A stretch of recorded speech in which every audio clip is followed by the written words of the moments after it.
Pretenders, fakers, and floppers exist in every sport. Athletes will do anything they can to win, even if that means sometimes looking like a jackass. Clearly a flop there, no contact made. This is a list of fighters who faked being hurt during a fight, either to win via disqualification or to have a point deducted. These are some of the biggest fakers and floppers in MMA. In 2014, Ozzy Thomas took on Mario Said at Cage Warriors 72. Said, who was 6-2 at the time, was declared the winner via disqualification after his opponent landed an illegal kick. Said is out. When a fighter has a knee or hand touching the ground, it's illegal to kick them in the head. Said, knowing he was fouled, milked it for all it was worth. That was illegal. That was an illegal upkick. It's an illegal upkick, but he turns and he says to the ref, what about the upkicks? And then pretends to, I don't know if he's, it's a very confusing situation. Said wasn't sure if he should complain to the ref or pretend to be unconscious, so he did both. While Ozzy Thomas's kick was illegal, it's clear that Said wasn't injured and took full advantage of the situation. Referee Mark Goddard disqualified Thomas, declaring Said the winner. While the end of the fight was anticlimactic, Said's last fight more than made up for it. And the great thing, that body shot hurt him, the left hand. That was quick from Dan Mulcahy. Thought Mario Said was good at pretending to be hurt? Wait until you see Josh Koscheck. And the Oscar goes to?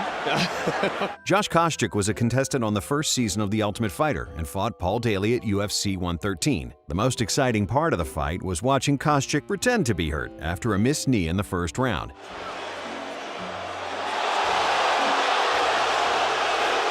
Daly threw a knee that, if it landed, would have been illegal, only it didn't land. Oh, wait a minute.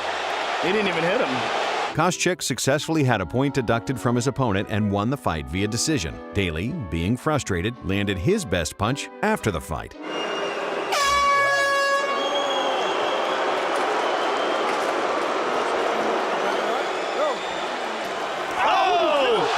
Koscheck has a history of this type of behavior and did the same thing to Anthony Johnson at UFC 106.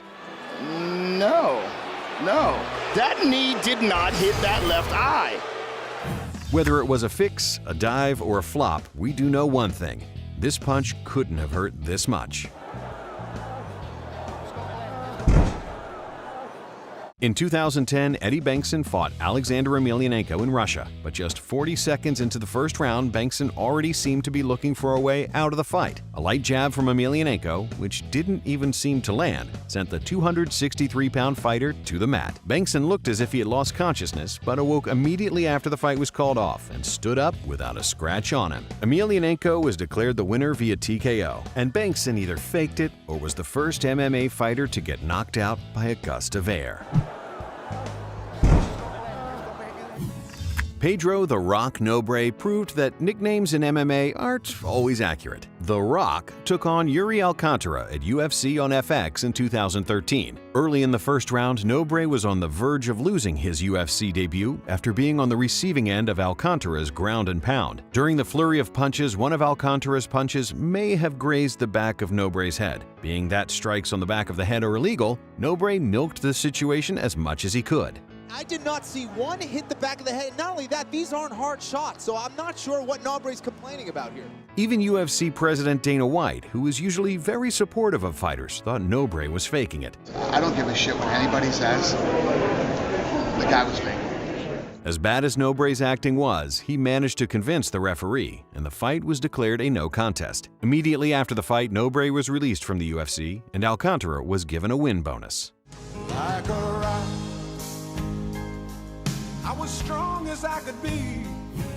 And a few honorable mentions. In a fight against Roger Huerta, it looked as if John Halverson faked being hit in the head with an illegal knee. I throw the knee right here, but if you see, it's all shoulder. So if he wants to pretend like he's playing possum, then I mean, that's not my fault. Almost every Bob Sapp fight, Hollis Gracie did his best Ric Flair flop, but he wasn't faking it. Thanks for watching. Be sure to subscribe.